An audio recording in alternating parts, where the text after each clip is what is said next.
پھر مطلب وہی سوچ کے میں نے لاہور چھوڑا، اسلام آباد گیا ہوں. اور اسلام آباد آپ کو پتہ ہے کہ میں نے بہت سے اخبارات میں بھی کام کیا ہے. سب سے پہلے اسلام آباد جب میں گیا ہوں تو جناب خوشنود خان صاحب کے ساتھ میں نے کام کیا ہے. اس وقت ان کا روزنامہ صحافت اللہ بخشے ضیاء شاہی صاحب بھی اس وقت موجود تھے، اور وہ دونوں ایز اے پارٹنر اس وقت تھے بلیو ایریا میں، ان کا دفتر تھا اس وقت. پھر میں نے اس روزنامہ خبریں چھوڑا، اور خبریں میں بتاتا چلوں میں کشمیر ڈیسک پہ تھا. جناب شاہد صابر صاحب ہمارے انچارج تھے. تو اس وقت جناب غلام ملک مصطفیٰ صاحب جو آج کل قافلی کے رہنما بھی ہیں اور سینئر ان کے ایڈوائزر بھی ہیں، وہ بھی ہمارے ساتھ صحافت ڈیسک پہ تھے. میں خبریں میں تھا، وہ صحافت میں تھے. اس کے بعد پھر صحافت میں نے چھوڑا تو روزنامہ اوصاف اسلام آباد سے نیا شروع ہوا تھا. جناب حامد میر صاحب اس وقت ایڈیٹر تھے روزنامہ اوصاف کے. تو میں نے پھر شامی صاحب سے کہا جی میں نے جی اوصاف میں جانا. تو شامی صاحب نے فون کیا حامد میر صاحب کو، تو انہوں نے کہا جی ہم نے اس کو آپ کے حوالے کرنا ہے. تو شامی صاحب نے ہمیں پھر اوصاف میں بھیج دیا، اور اوصاف میں مطلب میں ایز اے رپورٹر سٹارٹ ہوا تھا میرا. لیکن میں نے پھر بعد میں ان کا ڈیسک بھی کیا، پشاور پیج کا میں انچارج تھا. پھر اوصاف روزنامہ اوصاف کے پولیٹیکل ایڈیشن کا بھی پیج انچارج تھا. اور باقاعدہ مطلب میرے جب ایڈیشن تھا پولیٹیکل ایڈیشن، تو اس کی جناب اعتزاز احسن صاحب بھی اور بڑے بڑے اہل دانشور ہیں، اہل سیاست ہیں، وہ تعریفیں کرتے تھے جی کہ روزنامہ اوصاف کا ایڈیشن کون نکال رہا ہے. تو ان کو بعد پتہ لگا جی شامی صاحب کا بیٹا نکال رہا ہے. تو اچھا مزے کی بات دیکھیں کہ جب میں اسلام آباد میں رہا ہوں تو میرا مطلب بہت کم دوست جو میرے قریبی تھے ان کو پتہ تھا کہ یہ شامی صاحب کا بیٹا. اور مطلب میں نے کبھی نام استعمال نہیں کیا، کبھی میں نے نہیں بتایا جی میں کون. صرف وہ مخصوص ایک لوگ تھے ان کو پتہ تھا. باقی جو میں نے کیا آپ کے سامنے میں نے محنت کی.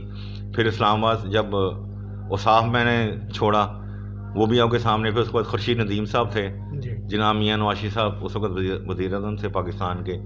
تو خورشید ندیم صاحب ان کے اسپیچ رائٹر بھی تھے. وہ مجھے اکثر دیکھتے تھے کہ بھائی کہ یہ لڑکا رپورٹر ہے، یہ فنکشن بھی کور کرتا ہے، اور مطلب کوریج ہوتی ہے آپ کو پتہ ہے کہ لوگ دیکھتے ہیں. تو وہ مجھے دیکھتے تھے اکثر. پھر انہوں نے مجھے کہا بیٹا اب اساس میں آ جائیں. تو میں اساس میں آؤں. تو پھر جب اساس میں جب تھے تو ان کا شامی صاحب کا شیخ افتخار عادل صاحب کا، شامی صاحب کا ان کا ایک بہت پیار تھا. تو مجھے اساس میں لے گیا. تو مطلب جو تنخواہ تھی، اور تنخواہ سے ہٹ کے خورشید ندیم صاحب جو مجھے اپنی پاکٹ سے مطلب تنخواہ سے ہٹ کے مجھے کوئی نہ کوئی وہ اپنا وہ ایک سلسلہ میرا کرتے تھے، یہ آپ کی تنخواہ سے ہٹ کے یہ اضافی تنخواہ مجھے دیتے تھے. اچھا شامی صاحب کی زندگی کے یادگار لمحات آپ کے اسلام آباد میں؟ زندگی یادگار لمحات تو دیکھیں نا، ہر لمحہ ہی یادگار ہے. اب اسلام آباد میں کام کے لیے گیا تھا، مطلب وہاں میری پرسنل لائف یہی تھی کہ جی کہ کام کام اور کام. اور مطلب یادگار لمحہ یہی ہوتا تھا کہ رات کے ٹائم جی ہم جب فارغ ہوئے، آپ کو پتہ آپ بھی ساتھ ہوتے ہمارے جی، ہم جب کام ختم ہوا تو کبھی راول ڈیم کے کنارے بیٹھ کے جا گئے، یا کبھی ختم ہوا تو یہ مری چلے گئے، مری رات گزاری، پھر صبح واپس آ گئے. مطلب یادگار واقعہ اسلام آباد کا نہیں، لیکن ویسے بہت سے یادگار واقعے ہیں اور ڈراؤنے واقعات بھی ایسے ہیں کہ پرسنل لائف میری تجربہ وہ میں آپ سے شیئر کر دیتا ہوں. کہ جب میری نئی شادی ہوئی تو مصطفیٰ صاحب اس کو پیدا ہوئے. مصطفیٰ چھوٹا مطلب تو یہ لاہور کا واقعہ؟ ہاں جی یہ لاہور کا واقعہ سنا رہا ہوں، اسلام آباد کا نہیں، کیونکہ اسلام آباد سے تو یاد کام کی ہے، لیکن یادیں میری ساری زندگی گزری. لیکن ایک دو واقعات ہیں جو زندگی کے میرے، وہ میں شیئر کر دیتا ہوں آپ کے ساتھ بھی، اور آپ کے جو بھائی بہنیں جو ہمارے سن رہے ہیں، جو دیکھ رہے ہیں جی، جو بھائی بہنیں دیکھ رہی ہیں، جو سن رہی ہیں، مطلب ان کے لیے یہ ہے کہ دیکھیں مطلب میں تھا کہ مطلب گوال منڈی ہم گئے ہریسہ کھانے. اس وقت شوق ہوتا تھا جی کہ جب نئی شادی ہوئی تھی میرا، وہ مصطفیٰ صاحب پیدا ہوئے، چھوٹا تھا اس وقت وہ، ان کو بھی ہوتا تھا جی بابا چلیں جی آؤٹنگ کرنی. تو آؤٹنگ کرنے ہم لوگ گئے ہیں. تو اس وقت گوال منڈی میں ہریسہ کھا رہے تھے، مطلب آڈر ہوا ہے، میں ادھر بیٹھا ہوں، ساتھ آپ کی بھابھی بیٹھی، مطلب میری وائف ادھر بیٹھی ہیں، بچے پیچھے بیٹھے ہوئے، اور ساتھ میرا بلال چھوٹا جو بردر ان لا میرا وہ بھی. تو ہریسہ ہوا ہے ہم نے جی، کیونکہ مصطفیٰ کو شوق تھا جی اس وقت کہ بابا ہریسہ کھانا، کہ گوال منڈی اسپیشل ہم ہریسہ کھانے جاتے تھے.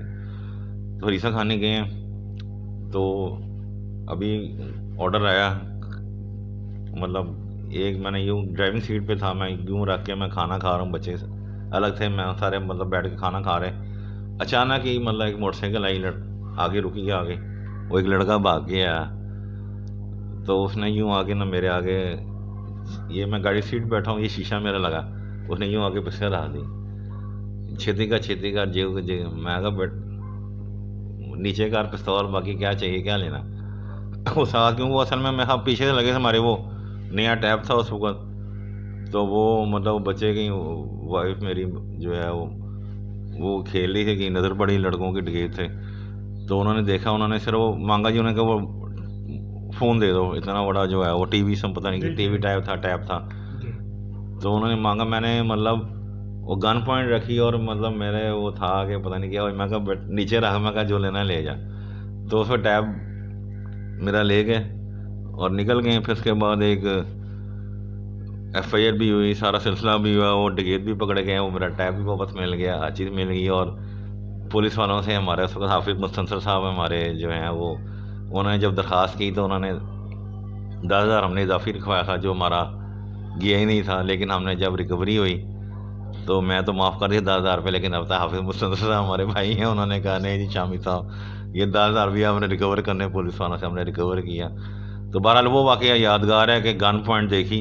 اس کے علاوہ ایک دوسرا واقعہ گن پوائنٹ کا، وہ بھی گوال منڈی میں ہوا کہ میرے ایک دوست سے رات کے ٹائم میں ان کو چھوڑنے گیا ہوں گوال منڈی، تو جب گوال منڈی پہنچے ہیں تو ان کو چھوڑ کے میں نکلا ہوں، پیچھے لاہور آؤٹر والی گلی اندر آتی ہے، آپ کو پتا ہے وہ پیچھے سے نکلتی ہے، وہاں پہ رات کے ٹائم 2-3 بجے سے وہ ایک لڑکی آئے ہیں آگے موٹر سائیکل پہ، انہوں نے آگے بریک مار لی، اب میرے پاس اس وقت اور گاڑی بھی میرے پاس بڑے شامی صاحب کی تھی کیونکہ میری مطلب رات کا ٹائم تھا، تو باہر پیچھے وہی لگی تھی، میں نے چوکی دار کو میں کہا سیکورٹی گارڈ کو میں کہا میں لے کے جا رہا ہوں، تو وہ گاڑی لے گیا ہوں، واپس آیا ہوں تو نکلنے لگا ہوں، موٹر سائیکل پہ لڑکے ہیں، اور وہ فلمی سین جیسے فلم میں دیکھتے ہیں، ایک لڑکا موٹر سائیکل چلا رہا ہے، ایک پیچھے بیٹھا ہوا، وہ گنجا سا لڑکا تھا، سانولا تھا، انہوں نے یوں آتے ہی شوٹ کیا، اور میں نے دیکھا اسپارک ہوا، گولی نکلی، لیکن اللہ پاک زندگی دینے والا۔ یہ واقعہ میں اکثر بھی پہلے بھی ذکر کر چکا ہوں اس واقعے کا، کیونکہ یہ میری لائف کا وہ واقعہ ہے کہ میں نے اپنی آنکھ سے پسٹل کی گولی نکلتے دیکھی ہے، لیکن اللہ زندگی رکھنے والا، وہ مس ہوئی ہے، رب نے مجھے زندگی دی ہے، اللہ پاک کا میں اتنا شکر ادا کرتا ہوں کہ موت کو میں نے بہت قریب سے دیکھا ہوا، اور مطلب وہ واقع میرے پاس ایک جیب میں 100 روپے تھا، میں کہا یہ لے بھائی جان چھوڑ، تیری تو گولی مس ہو گئی ہے، اور وہ خود گھبرا گئے جب انہوں نے وہ فائر کیا، مس ہو گئی تو وہ لڑکے خود گھبرا گئے کہ مطلب ان کی شکل، مطلب میں تو ٹھیک تھا، جو ہونا تھا میرے ساتھ تو ہو گیا، لیکن وہ، اور پھر دوسرے دن وہ خبر آئی مجھے، لڑکے نے کہا جی کہ وہ، پھر میں نے اس کے بعد 15 پہ کال چلا دی، جب میرے ساتھ واقعہ میں باہر نکلا میں نے 15 پہ کال چلائی، میں کہا جی میرے ساتھ اس طرح واقعہ ہوا، اور پھر میں گھبراہٹ میں اپنے پہلے پاکستان اخبار دفتر گیا ہوں، پھر وہاں سے کوئی رات کو صبح کو 3, 4, 5 بجے میرا کوئی ہوش آیا، پھر میں گھر جا کے گیا ہوں، سو گیا ہوں، لیکن گھر دفتر میں جب گاڑی لگانے تو میرے دفتر گرواٹے میں ایسے میں گاڑی کرنے لگا، میری سائڈ دفتر کی دیوار سے ٹچ ہو گئی، اور اس کے بعد شامی صاحب سے کلاس ہو گئی، بیٹا گاڑی کٹ ہو گیا، اور میں کہا جی میری گاڑی ڈکیتی پڑ گئی، راؤ کا پتہ نہیں تیرے پاس، میں کہ 10,000 روپے میرے چوری کر کے لگے ٹکے، انہوں نے کہا پتر تیرے 10,000 کہاں سے ہے، لیکن وہ ایک واقعہ ایسا تھا کہ یادگار واقعہ کہ مطلب وہ میں نہیں بھول سکتا نہیں۔ اچھا شامی صاحب یہ بتائیں کہ آج سے 30 سال پہلے اور اب کی صحافت میں کیا فرق ہے؟ سر دیکھیں صحافت 30 سال پہلے بھی وہی تھی اور 30 سال بعد بھی وہی ہے، لیکن جیسے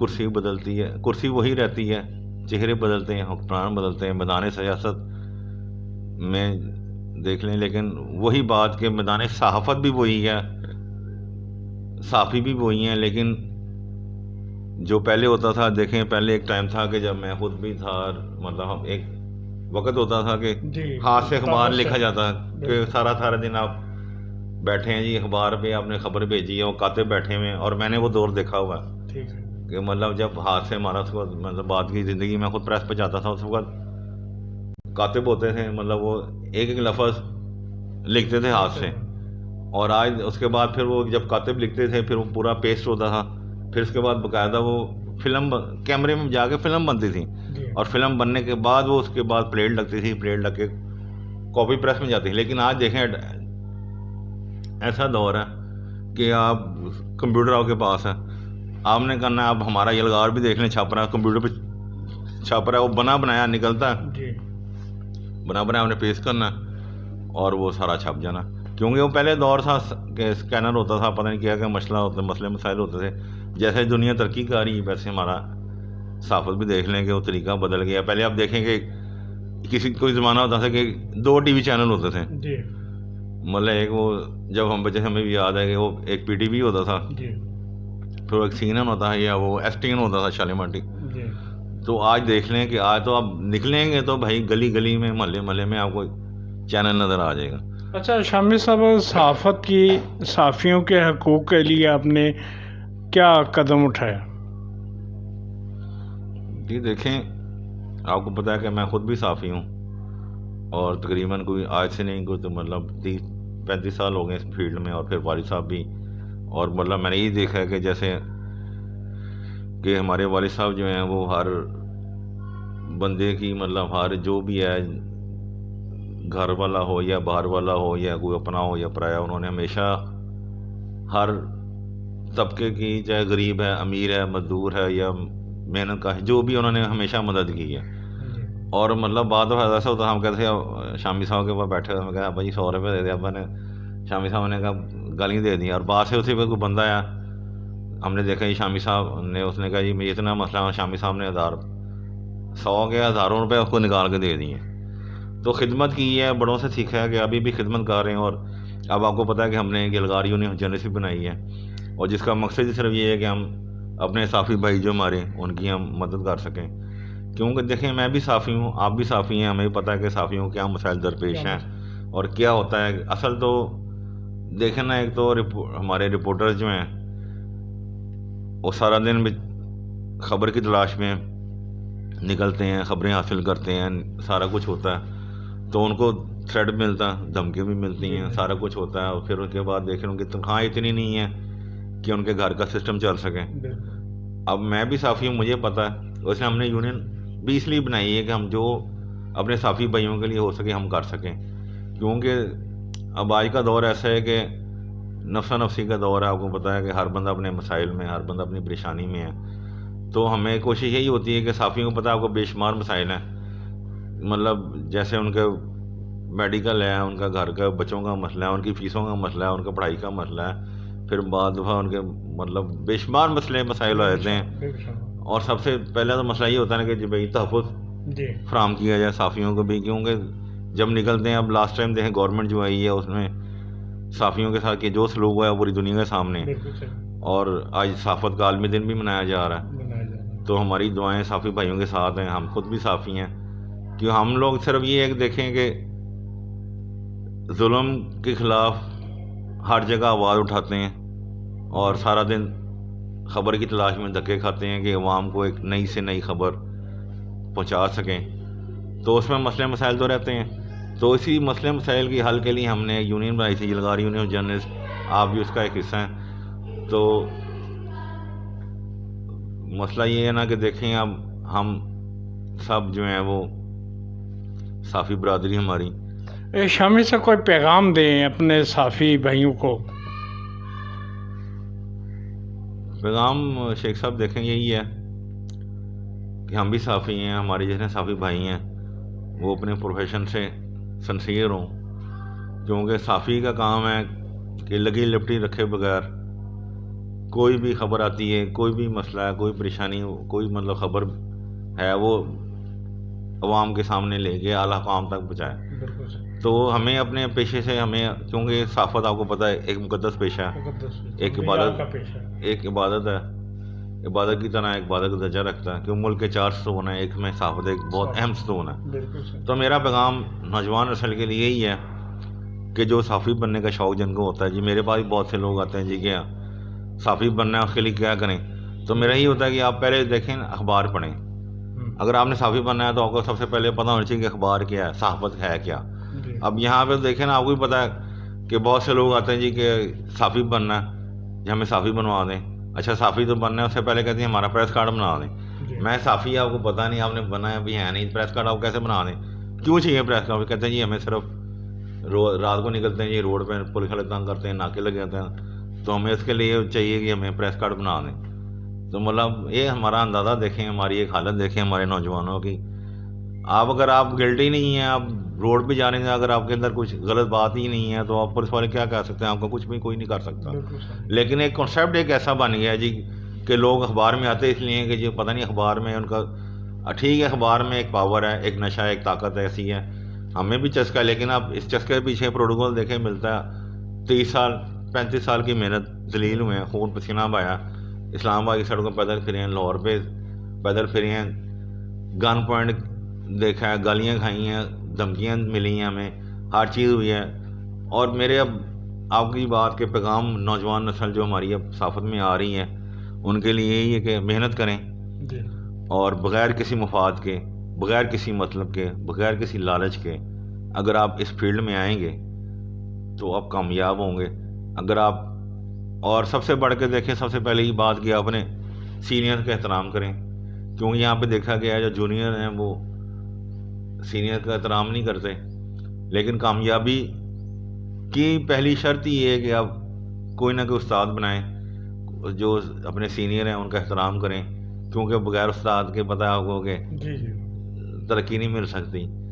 تو میرا بھی استاد سامنے زمانہ ہے، میرے والد صاحب کہتے ہیں کہ فیصل شامی صاحب کا استاد زمانہ ہے، لیکن زمانہ تو استاد ہے ہی ہے، لیکن مجھے بھی اس فیلڈ میں مطلب ایک وسیلہ بنا میرے بھی بہت سے استاد ہیں، میں نے بھی کام سیکھا اور میں نے بھی دھکے کھائے ہیں، مارے کھائیں. نیت صاف تھی تو منزل مل گئی. تو اس میں ایک تو یہ کہ آپ اپنی نیت صاف رکھیں، محنت کریں اور اپنے کام سے کام رکھیں، تو انشاءاللہ محنت کا پھل میٹھا، صبر کا پھل میٹھا. تو انشاءاللہ اللہ محنت کریں گے، نیت صاف رکھیں گے، سینے کا احترام کریں گے تو اللہ پاک آپ کو ضرور رنگ لگائے گا. اللہ خیر. تھینک یو شامی صاحب، شکریہ.